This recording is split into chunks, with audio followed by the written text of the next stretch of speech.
আমি আমার সকল নেতাদের কাছে আমার অনুরোধ থাকবে, যারা এখানে উপস্থিত আছেন, আমরা সবাই ঐক্যবদ্ধভাবে, যেভাবে অতীতে আমরা ঐক্যবদ্ধভাবে কাজ করেছি, আমরা চাই সকল বিভেদ, সকল দ্বন্দ্ব ভুলে গিয়ে ঐক্যবদ্ধভাবে আমরা কাজ করতে চাই।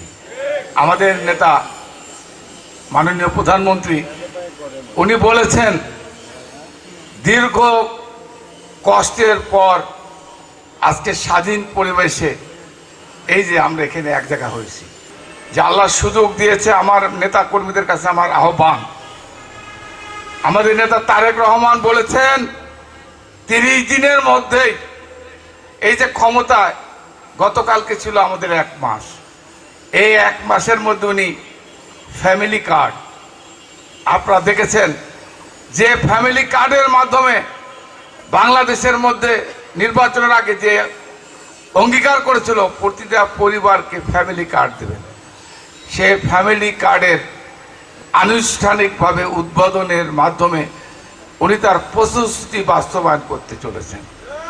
আপনারা দেখেছেন ফ্যামিলি কার্ড, তারপরে উনি ইমাম মুয়াজ্জিন, যারা এই সমাজের সবচেয়ে সম্মানীয় ব্যক্তি হিসাবে আমরা যাদেরকে সম্মান করি, এই মসজিদের ইমামরা যারা দীর্ঘ 50-60টা বছর অতিবাহিত হয়েছে, কখনোই সরকারি বেতন ভাতা অনুদান পায় না। এই প্রথম প্রতিটা মসজিদের ইমাম মুয়াজ্জিনদেরকে উনি বেতন ভাতার ব্যবস্থা করেছেন।